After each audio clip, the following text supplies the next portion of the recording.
Ya, selamat pagi kepada adik-adik mahasiswa saya ya.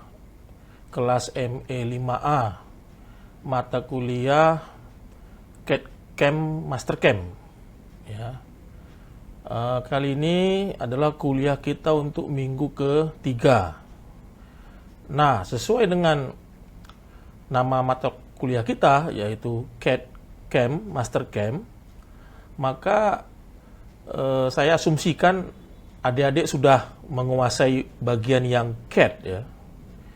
CAD itu Computer Aided Design, karena sesuai dengan kurikulum adik-adik kan untuk kuliah CAD Anda sudah terima pada semester-semester sebelumnya ya.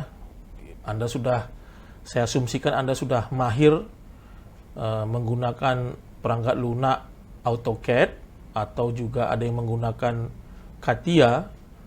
Dan untuk pelajaran CAD yang dari saya menggunakan onshape.com ya. Nah, jadi bagian CAD saya rasa itu sebagai prerequisite, dan saya anggap adik-adik mahasiswa sudah memiliki kemampuan dalam hal itu. Nah, jadi yang saya ajarkan untuk kuliah kali ini yaitu bagian CAM, dan juga nanti bagaimana menggunakan perangkat lunak Master Cam ya. Nah, jadi saya ulangi, pada kuliah ini saya tidak akan banyak lagi membahas tentang CAD ya, karena saya anggap kuliah CAD sudah Anda terima pada semester sebelumnya. Tetapi saya akan menitik beratkan kuliah ini pada bagian CAM ya, yaitu Computer Aided Manufacturing. Khususnya kita akan menggunakan software Master Cam. Oke, baik. Sebelum kita bergerak lebih mendalam, lebih jauh tentang CAM dan Master Cam, ini ada sedikit review yang akan saya sampaikan di sini ya, yaitu pada sekarang ini ya, di dunia manufacturing ya, yang menggunakan mesin, hanya ada dua ya sekarang ya, ada dua ya, kelompok besar lah ya, proses manufacturing. Yang satu kita golongkan sebagai subtraktif manufacturing ya, yang kedua kita golongkan sebagai aditif manufacturing. Saya ulangi ya. Jadi pada saat ini bisa kita golongkan ada dua kelompok besar ya, manufacturing yang menggunakan mesin tool ya. Satu yang kita golongkan sebagai subtraktif manufacturing, yang kedua kita golongkan sebagai aditif manufacturing ya. Singkat cerita, subtraktif manufacturing lah yang akan kita bahas pada kuliah ini. Subtraktif manufacturing maksudnya pengerjaannya itu mengurangi benda kerja awalnya gitu. Mungkin Anda masih bingung apa nih Pak, mengurangi benda kerja awal. Tapi itulah kata kuncinya, bahwa subtraktif manufacturing itu adalah pengerjaan itu, benda kerjanya itu ya dikurangi volume masanya gitu. Itulah yang akan kita pelajari dalam ada dua kelompok besar lagi nih subtraktif ini ya. Satu namanya lead machining. Lead machining itu bahasa Indonesia itu proses bubut gitulah ya, untuk benda kerja yang berbentuk silinder ya, silindris. Yang kedua namanya milling machining ya.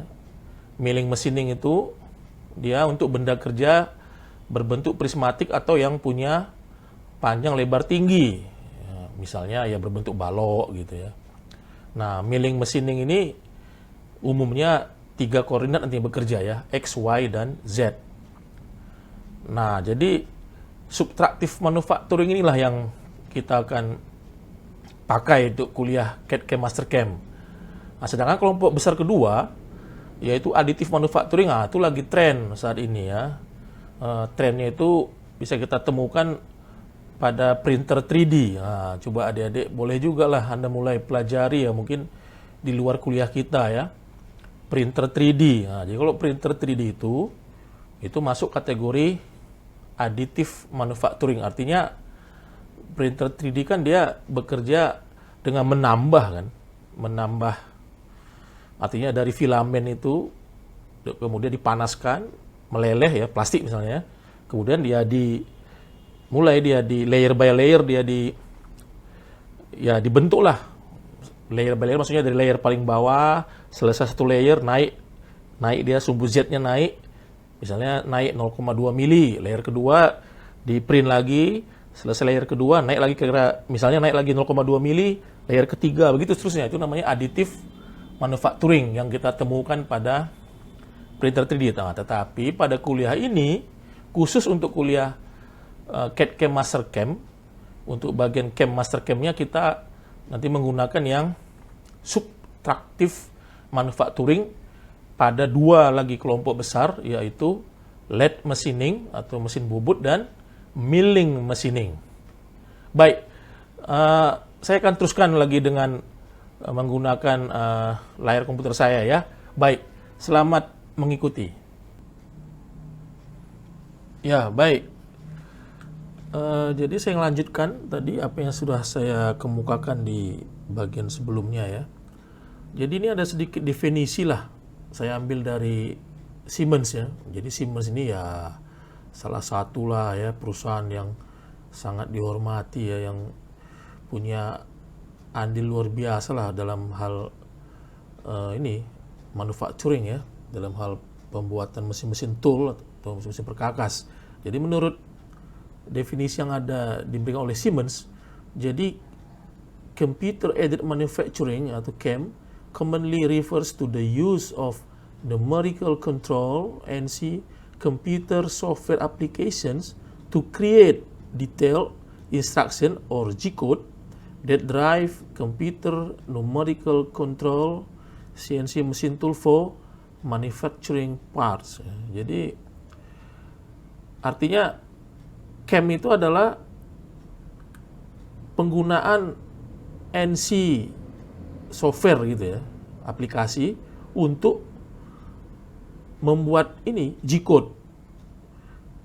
Yang mana G-code itu yang akan sebagai sebagai patokan lah, perintah yang akan dikerjakan oleh CNC gitu. Nah, jadi dari definisi ini ada 3 keyword ya. Satu numerical control computer software applications ya ini. Numerical control NC computer software application. Nah, inilah maksudnya software CAM ya.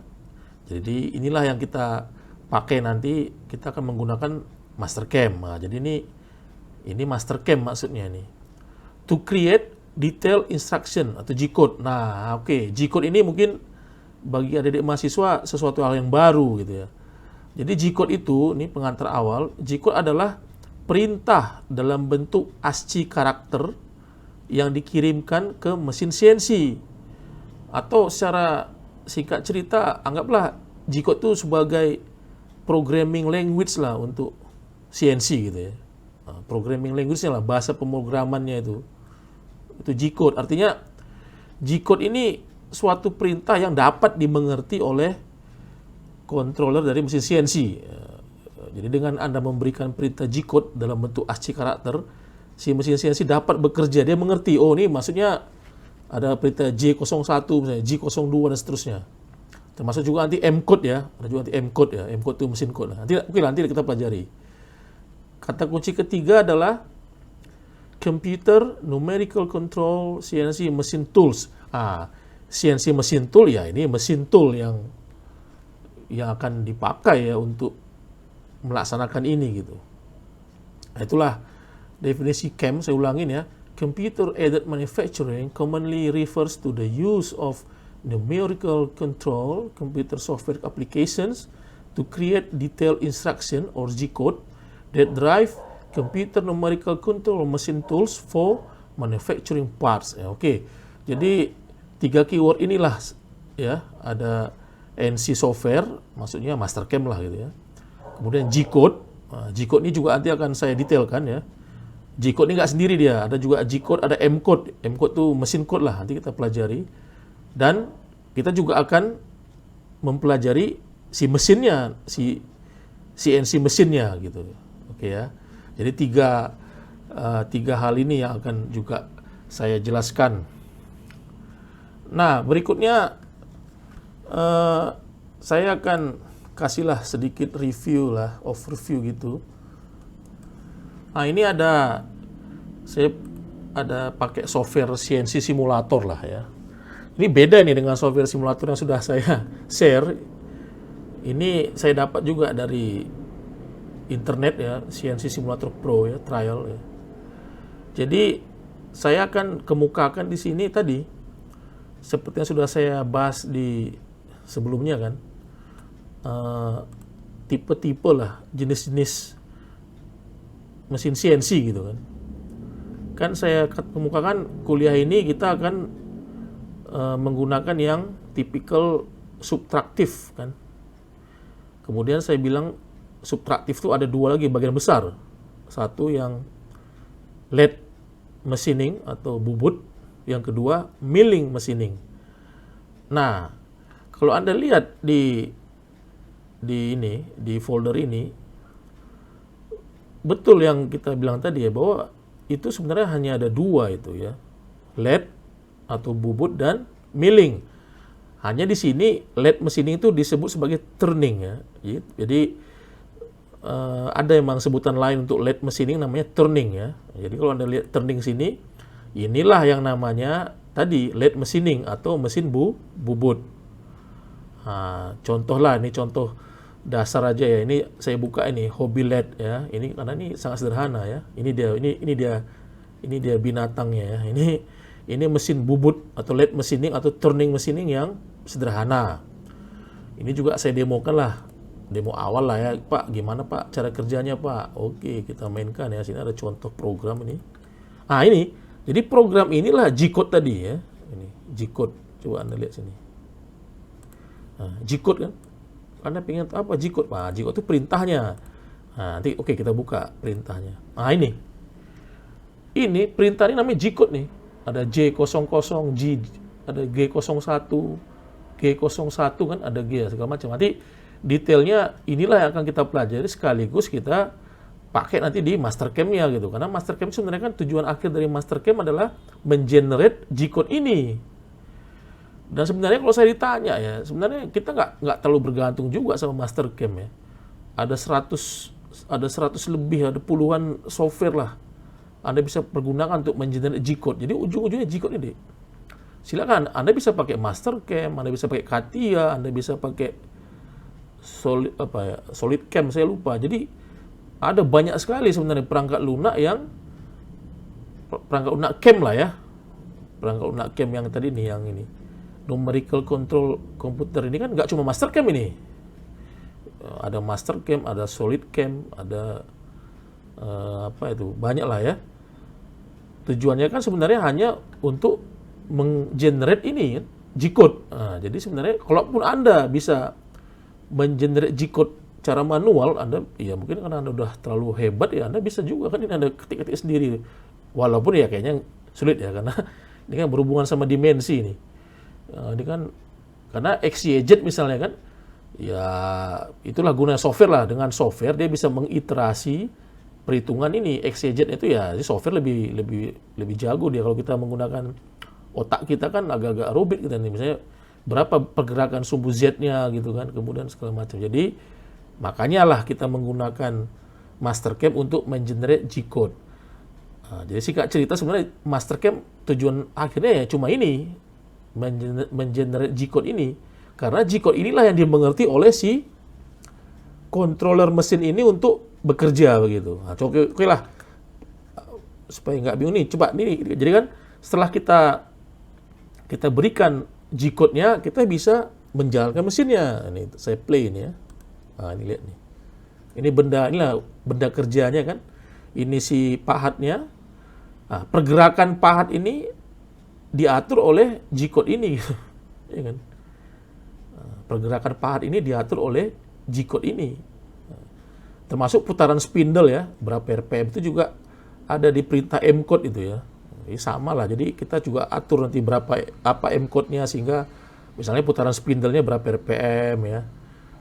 Sedangkan gerak si pahat ini ya berdasarkan ini G-code yang diberikan.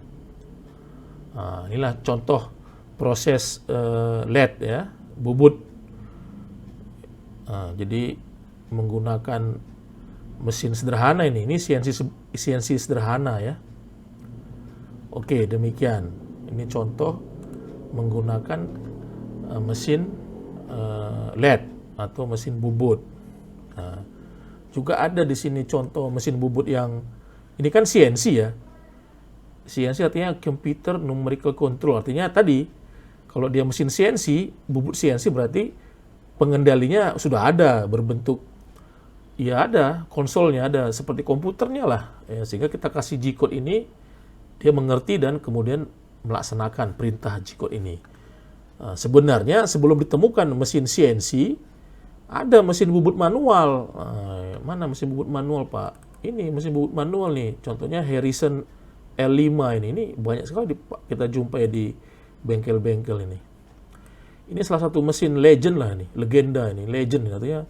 Ini Harrison ini salah satu mesin bubut konvensional yang sangat laris lah ya.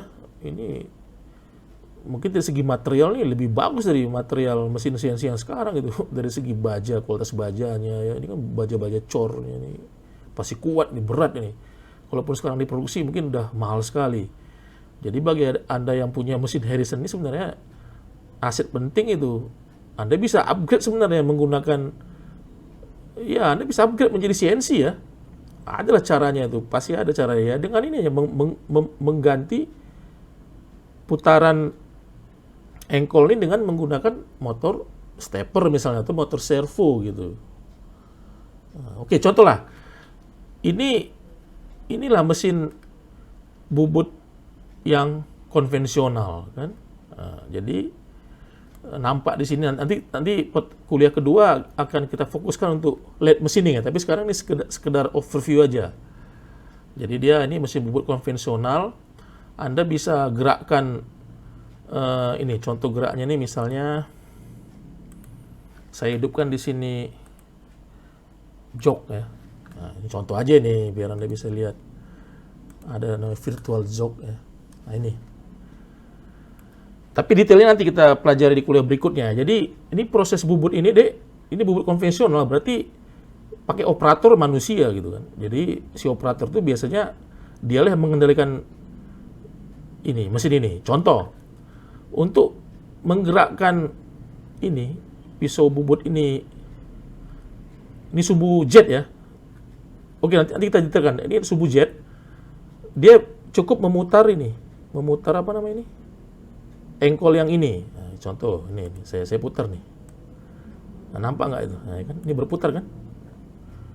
Ini berarti jetnya, kalau jetnya bertambah, ini ya, ini jetnya nih kan. Ini kan ukuran jetnya nih, ini 1 mm ya. Berarti kalau jetnya bertambah, pisaunya menjauhi benda kerja. Sebaliknya, kalau ini saya putar dengan arah ini, angka jetnya mengecil, berarti pisau bubutnya mendekati benda kerja.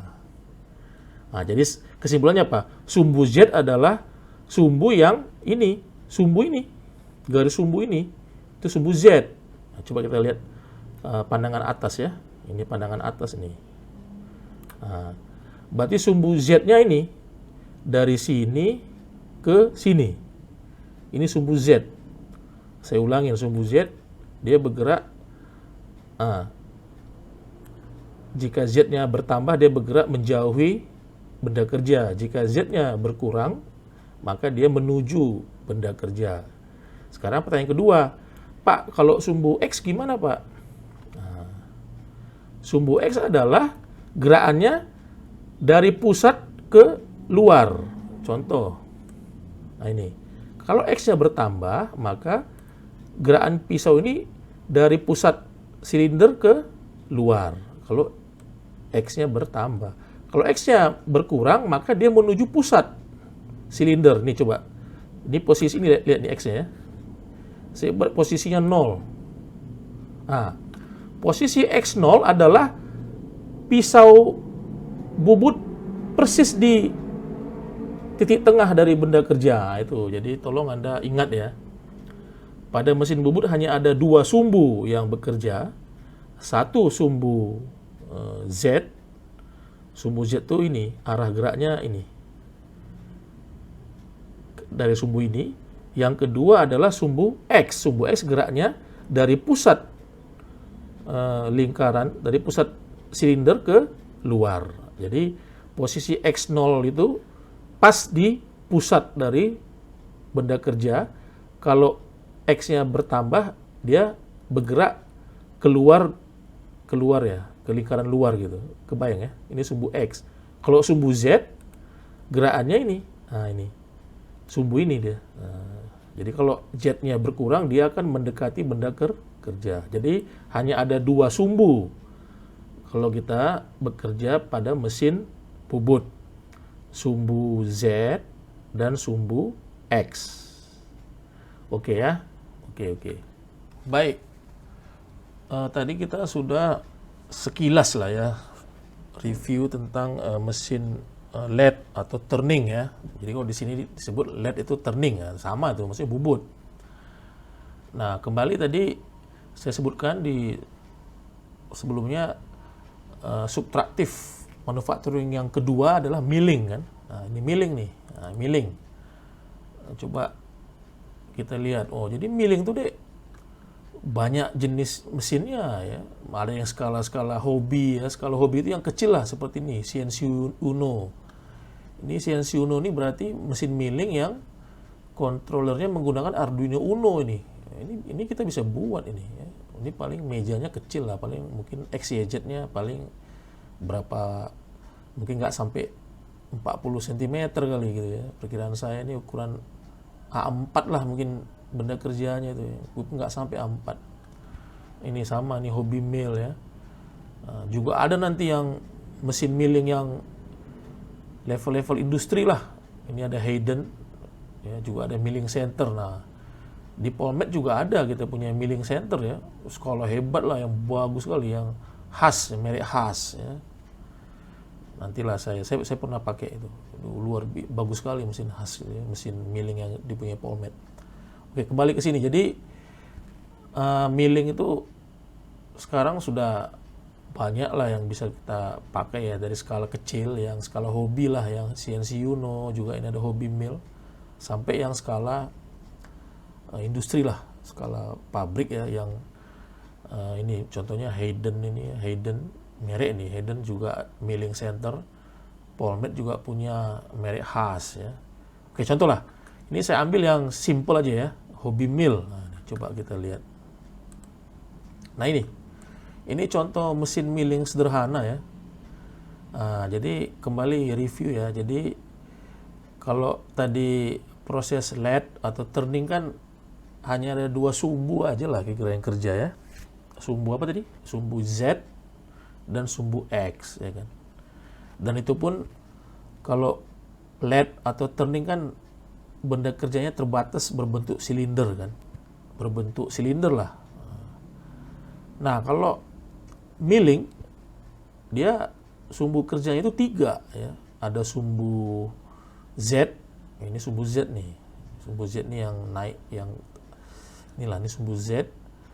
Ada sumbu X, ini sumbu X ini. Ada sumbu Y, ini sumbu Y. Jadi sebenarnya menggerakkan ketiga sumbu ini bisa aja Anda kerjakan manual ya, dengan memutar engkol ini. Ada engkol kan, ini engkol sumbu X, ini engkol sumbu Y, ini engkol sumbu Z. Tetapi karena ini mesin CNC, berarti apa? Ya cukup dengan memberikan perintah G-code, kemudian menjalankannya, maka si mesin otomatis dia bisa bekerja. Contoh nih, saya kasih perintah G-code nih. Ini ya, contoh nih. Nah, oke. Berikutnya. Ini adalah contoh, ini namanya konsol ya. Jadi yang namanya mesin CNC dia punya konsol. Konsol tuh anggaplah seperti kontrol apanya lah, device kontrolnya lah gitu ya, dimana biasanya ya satu dia punya layar lah LCD gitu, layar lah yang bisa kita lihat sini kan sekilas G-code-nya kan, juga biasanya dia punya beberapa dial situ ya.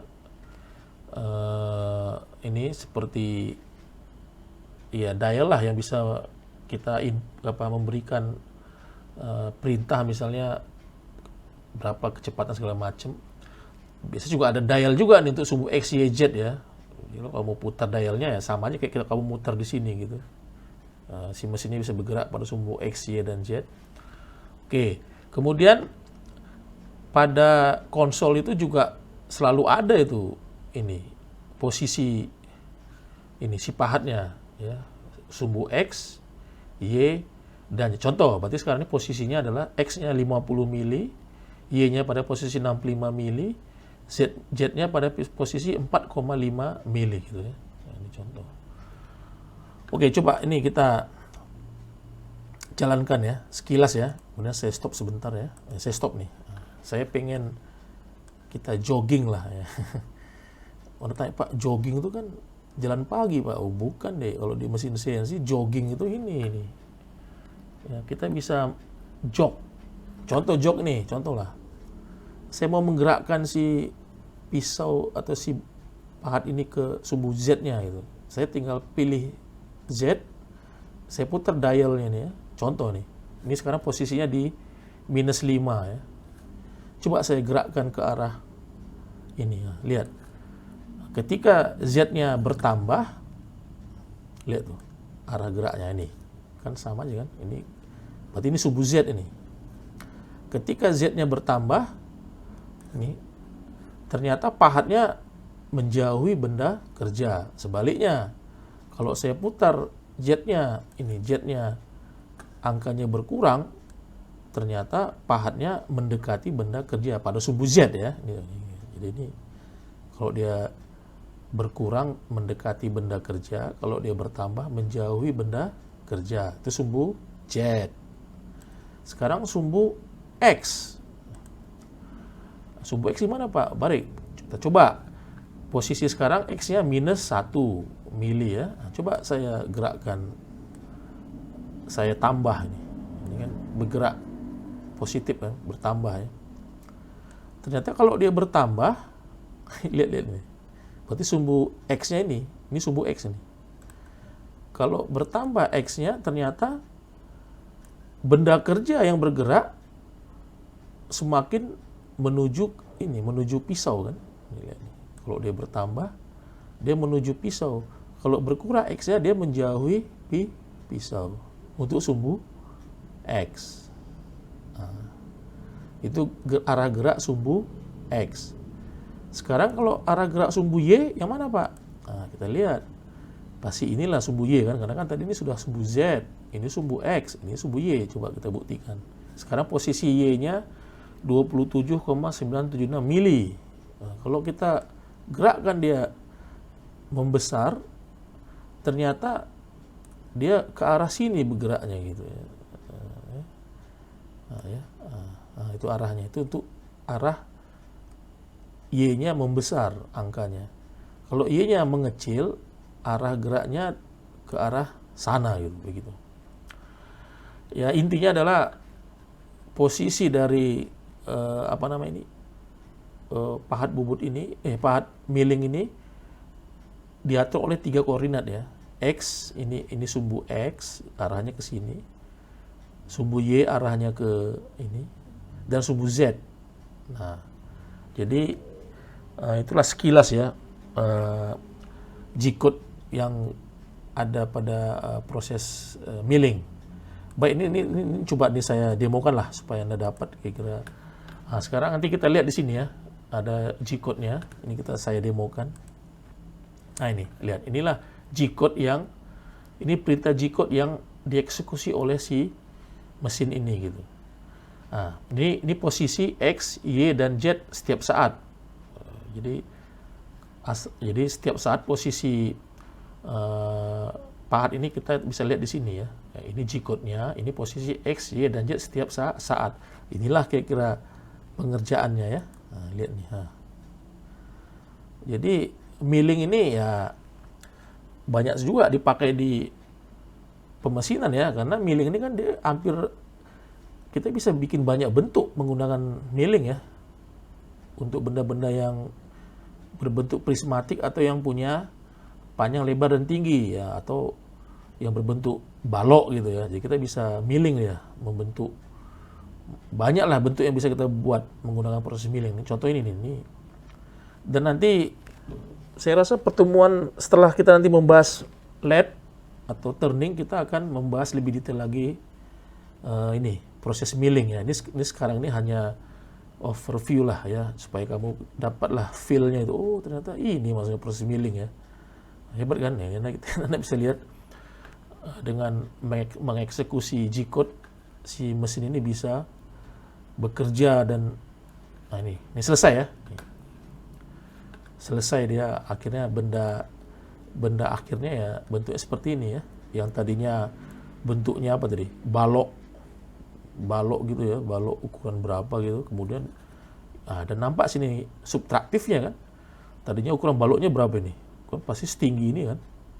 Kemudian karena dia subtraktif, berarti pengerjaan milling ini menghabisi atau mengurangi volume dan massa dari benda kerja, sehingga hasil akhirnya jelas terjadi pengurangan dari sisi massa dan volume dari benda kerja awal. Itulah kira-kira sekilas tentang proses milling ya. Intinya tadi sumbu kerjanya 3 ya, sumbu X, sumbu Y, dan sumbu Z. Ini konsolnya, ini contoh perintah G-code-nya. Kemudian ini ada posisi X, Y, dan Z setiap saat dari si pisau atau si pahat millingnya. Oke, baik.